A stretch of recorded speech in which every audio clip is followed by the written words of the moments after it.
नमस्कार जैन साथियों मैं देखता हूँ कि कुछ साथी मेरे कमेंट सेक्शन में पूछते हैं, कहते हैं कि तुम नरेंद्र मोदी जी की बहुत बड़ाई करते हो। आखिर तुम क्यों चाहते हो कि जो कि नरेंद्र मोदी जी को वोट किया जाए।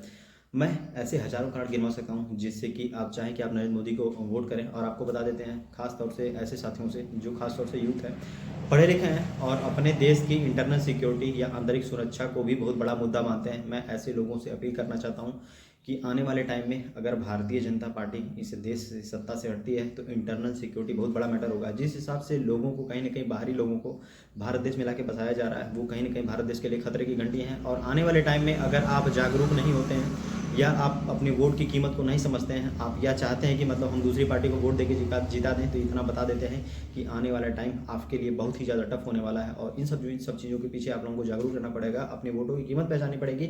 मैं आपको ऐसे कई रीजन गिनवा सकता हूँ। आपको बता दें भारतीय जनता पार्टी ने केवल और केवल इंटरनल सिक्योरिटी का मैटर ही नहीं सॉल्व किया, बल्कि देश में उन विकास कार्यों को भी आगे ले जाने का काम किया है जो कि बहुत सालों से लंबित हुआ करते थे। आपको बता दें भारत देश में सड़कों का जंजाल नहीं हुआ करता था, लेकिन जब से भारतीय जनता पार्टी आई है सत्ता में, मात्र नरेंद्र मोदी जी की सरकार ने 10 सालों में जितना सड़कों का जंजाल आज हर गांव जो है नेशनल हाईवे से कनेक्ट हो चुका है। दूसरा सबसे बड़ा मुद्दा था, आपको बता देते हैं कि कश्मीर भारत देश का अभिन्न अंग है, लेकिन वहाँ के कुछ जो है उपद्रवी तत्व तो हमेशा ही भारत के खिलाफ जहर उगला करते थे, जिनको कहीं ना कहीं मनमोहन सिंह के कार्यालय में बुला के सम्मानित किया जाता था और बताया जाता था कि नहीं बहुत बड़ी ये लोग हैं, ये अगर इनसे हम बातचीत नहीं करेंगे तो कश्मीर का मुद्दा हल नहीं होगा। लेकिन 370 हटने के बाद से ही वहाँ पे जो पत्थरबाजी हुआ करती थी, वहाँ पे जो गोलीबारी हुआ करती थी, लगभग मैटर 70 से 80% चीज़ें वहाँ पे सुधर गई हैं। और आने वाले टाइम में जिस हिसाब से सरकार वहाँ पे मेहनत कर रही है, हार्ड वर्क कर रही है, आपको बता देते हैं आने वाला टाइम पूरी तरीके से कहीं ना कहीं भारत के पक्ष में होगा, भारत में फेवर में होगा और वहाँ पे लोगों का इन्वायरमेंटल भी आपस में चेंज हो रहा है। तीसरा सबसे बड़ा मुद्दा था, आपको बता देते हैं कहीं ना कहीं राम मंदिर का मुद्दा, जो कि आपसी एक विवाद का जड़ बना हुआ था 500 सालों से। और भारतीय जनता पार्टी यानी नरेंद्र मोदी जी की सरकार अगर सत्ता में नहीं आती तो ये मुद्दा कभी सॉल्व नहीं होता। चाहे जो भी सरकारें आती हैं, चाहे जो भी सरकारें जाती हैं, सबको केवल और केवल अपनी राजनीतिक रोटियां सेकनी है। चाहे यूपी की सरकार हो, यूपी में पुरानी सरकारें रही हो, चाहे केंद्र में सेंट्रल गवर्नमेंट में कांग्रेस पार्टी की सरकार रही हो, तो आपको बता देते हैं इन सब मुद्दों को लेके भी, खासतौर से राम मंदिर के मुद्दों को भी रख के भी आपको अपने वोट को कीमत को समझना है और नरेंद्र मोदी जी के पक्ष में वोट करना है। तीसरा सबसे बड़ा मुद्दा, चौथा सबसे बड़ा मुद्दा आपको बता देते हैं इंटरनल सिक्योरिटी का मुद्दा भारत देश में सबसे बड़ा मुद्दा है।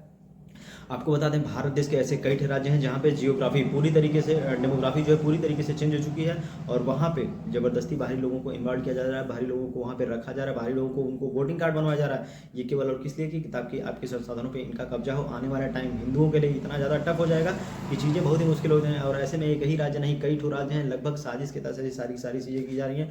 तो इन सब चीज़ों को भी ध्यान में रखकर अपने आप को, अपने वोट की कीमत को पहचानना है। मैं किसी धर्म, मजहब या पंथ या संप्रदाय के खिलाफ नहीं हूँ, लेकिन मैं ऐसे लोगों के खिलाफ बिल्कुल हूँ जो भारत देश में रह के भारत देश के खिलाफ बातें करते हैं या भारत देश की इंटरनल सिक्योरिटी के लिए खतरा है। ऐसे देश में ऐसे लोगों का रहना बिल्कुल भी सही नहीं है। और सबसे बड़ा आपको मुद्दा बता देते हैं कि नरेंद्र मोदी जी को वोट करने के पीछे का टेलीकॉम इंडस्ट्री, जिस हिसाब से भारत देश में 2014 के पहले टेलीकॉम सेक्टर था, आप देखिए कि कितना नेटवर्किंग को लेकर कितना मोबाइल रिचार्ज कितना महंगा हुआ करता था, लेकिन कितना ज़्यादा तेजी से बदल गई।